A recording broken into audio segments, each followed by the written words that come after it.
Portanto, o que Deus ajuntou, não o separe o homem. Então replicaram a Jesus: então por que Moisés mandou dar carta de divórcio e se divorciar? Respondeu-lhe Jesus: por quê? Por causa da dureza do vosso coração é que Moisés vos permitiu repudiar a vossa mulher, divorciar-se da vossa mulher. Entretanto, não foi assim desde o princípio. O homem mudou a lei de Deus, mas Jesus quer nos levar até o princípio.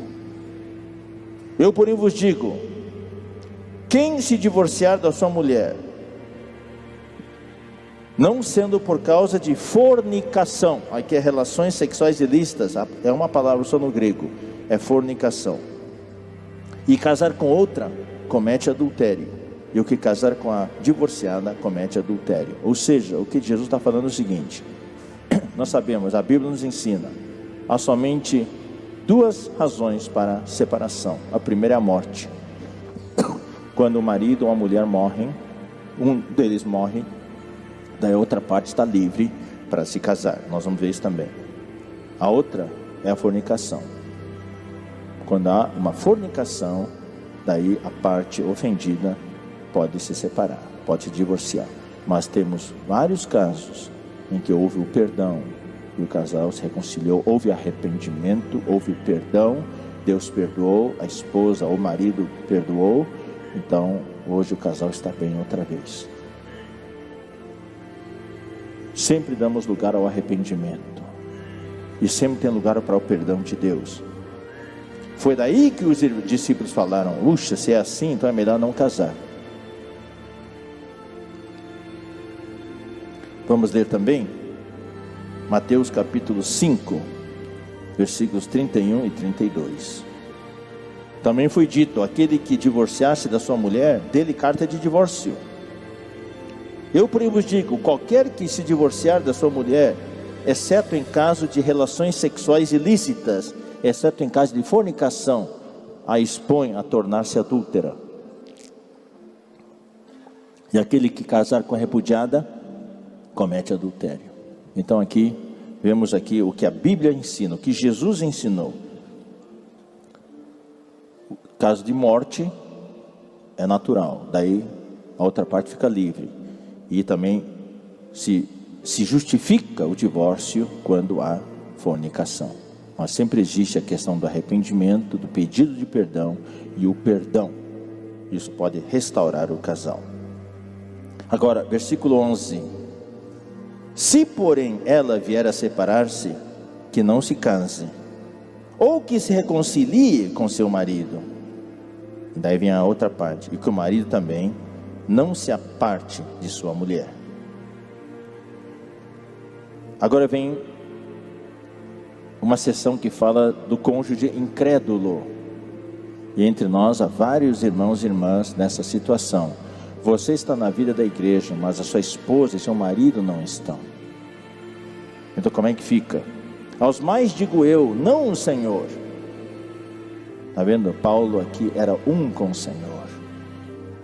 Ele tinha liberdade de dar a sua opinião e saber que o Senhor era um com ele. Nós vamos falar mais sobre isso hoje à noite. Se algum irmão tem mulher incrédula e esta consente em morar com ele, não a abandone. E a mulher que tem marido incrédulo e este consente em viver com ela, não deixe o marido.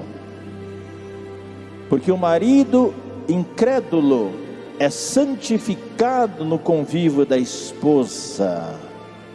Mesmo que seu marido seja incrédulo, pelo fato de você ser cristã, ser crente, o seu marido é santificado.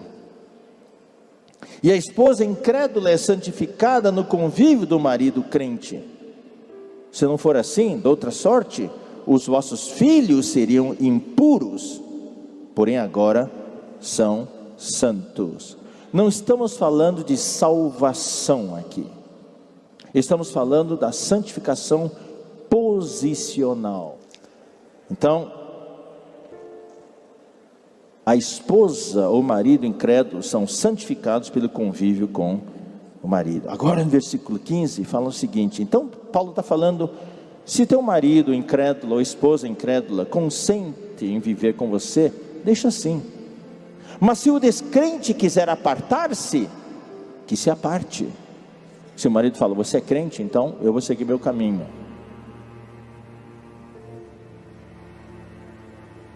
Em tais casos, não fica sujeito à servidão, à escravidão, nem o marido, nem o irmão, nem a irmã. Deus vos tem chamado à paz. Aqui é um versículo um pouco perigoso. Vou explicar por quê. Você tem um marido ou uma esposa que são incrédulos, não se reúnem, e você vê os outros casais, marido e esposa, que se reúnem, e seu marido ou esposa talvez não seja aquela pessoa que você gostaria que fosse. Daí você busca uma chance para se separar, mas ele quer morar com você. Daí um dia ele vê a sua descontentamento e fala assim, ó, você quer que eu vá embora? E você, sim! Não é assim, irmãos. Não é assim. Mas se realmente ele ou ela quiserem ir embora, daí você deve permitir. Daí você fica livre. Paulo não entra em detalhes. Não fica sujeito à servidão, quer dizer, está livre. Deus tem chamado à paz. Aqui Paulo não define claramente o que pode acontecer, mas de acordo com o contexto, se o marido incrédulo, a esposa incrédula vão embora, você está livre para casar-se de novo, porque ele abandonou, ou ela abandonou. Daí vem o versículo 16: pois como sabes, ó mulher, se salvarás teu marido? Ou como sabes, ó marido, se salvarás a tua mulher? Ou seja, há possibilidade, e essa é a esperança que nós devemos ter, que o marido incrédulo venha a ser salvo, e a esposa incrédula venha a ser salva, e vocês dois vão servir o Senhor juntos. Então por isso que Paulo fala, se ele consente em viver com você, ele é santificado, ou ela é santificada. Então não se separe, não deixe o marido, não deixe a esposa, mas vamos orar para que se convertam, vamos orar para que sejam salvos. Ou seja, o marido crente e a esposa crente não devem fazer nada para gerar a separação. Tem esse versículo que fala aqui, ó, se meu marido me deixar, ele é incrédulo, então eu estou livre. Daí o que você faz? Você inferniza a vida dele. E você, marido, inferniza a vida da sua esposa, e ele não aguenta mais e fala, eu não aguento mais, vou embora. Você fala, glória a Deus, aleluia. Não, aí não, é que você deu início. Irmãos, é muito difícil esse capítulo. Você não deve dar início a nada, tem que deixar Deus dar o início.